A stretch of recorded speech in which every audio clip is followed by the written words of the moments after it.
Bupati Minahasa Robi Dondo Kambei dan Wakil Bupati Vanda Sarundayang bersama jajaran menyambut kedatangan Kepala Badan Nasional Penanggulangan Bencana Republik Indonesia, Lejen TNI Suharyanto SOSMM bersama rombongan bertempat di ruang sidang kantor Bupati Minahasa pada Kamis 12 Juni 2025. Kedatangan Kepala BNPB Republik Indonesia di Kabupaten Minahasa adalah untuk melihat langsung korban bencana banjir dan memberikan bantuan berupa selimut, matras, sembako, tenda keluarga, dan lain-lain, bertujuan untuk mengurangi beban para korban bencana di Minahasa. Dalam penyampaiannya, Kepala BNPB RI memberikan 3 opsi bagi korban bencana banjir dan meminta pemerintah Kabupaten Minahasa agar mendata untuk segera diberikan bantuan oleh pemerintah pusat, dalam hal ini BNPB RI. Kalian ya, barusan saja saya dengan Pak Bupati, Wakil Bupati ya, dan para pejabat terkait sudah langsung meninjau ke lapangan.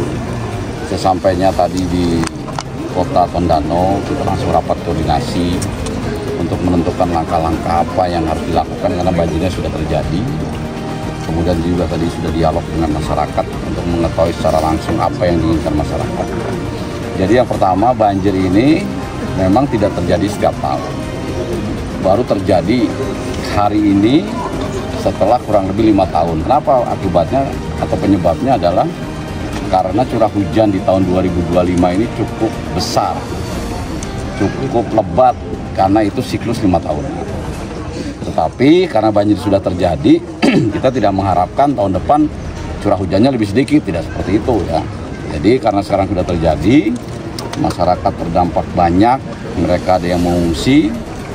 Kita pastikan pelayanan masyarakat yang terdampak, yang sedang mengungsi, atau yang mengungsinya di tempat tenda-tenda atau yang di tempat rumah keluarganya, semuanya terlayani kebutuhan dasar, makan, minum, pakaian, air bersih, dan sebagainya. Dari dialog dengan masyarakat, walaupun sudah hampir 2 bulan, bahkan ada katanya yang lebih 2 bulan, tidak ada yang mengeluh terkait dengan kebutuhan dasar. Artinya pelayanan kebutuhan dasar saat mengungsi ini terlayani semua.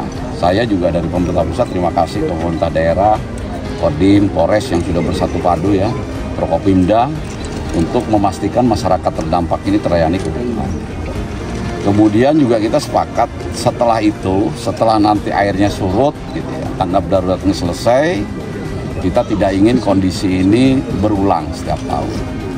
Makanya tadi dalam rapat juga sudah hadir dari BBWS, dari PLTA, dari kami, apa langkah-langkah yang harus dilakukan. Untuk sumber bencananya sendiri Danau Tondano, itu sudah ada program revitalisasi Danau Tondano.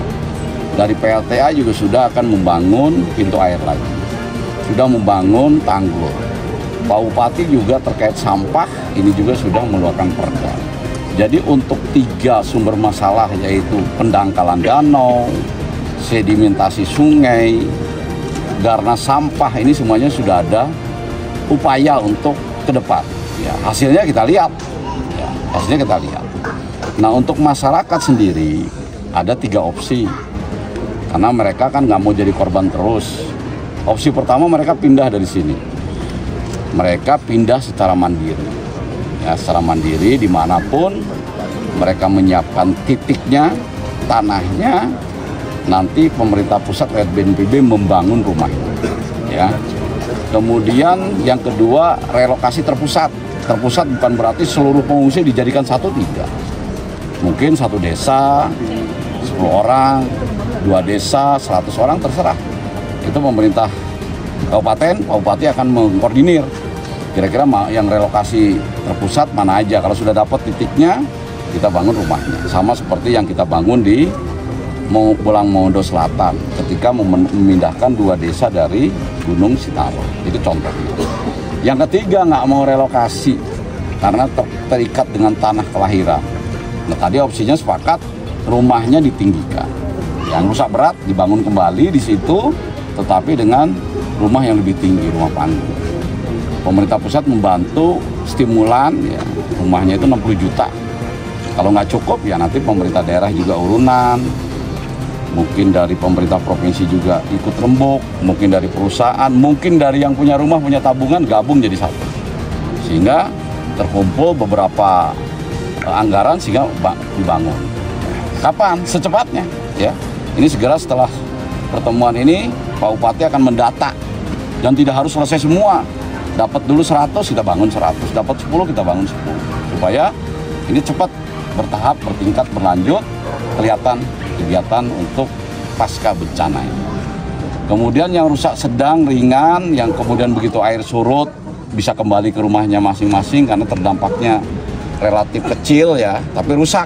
Itu juga dapat bantuan. Tadi sudah saya sampaikan ke masyarakat. Seperti itu ya. Begitu cepat. Begitu cepat. Ini sudah ditambahkan lagi jadi 14 hari. Sambil berjalan ini orang harus berterima kasih. Nah, luar biasa. Ada 1000 sekian lokasi tadi dijelaskan. Ini kepala bencana ada 1000 sekian. Tapi prioritas ini diharapkan di Sulawesi Utara di Selatan. Siap. Oke. Ya. Sulut Go News, Yopi Pakasi melaporkan.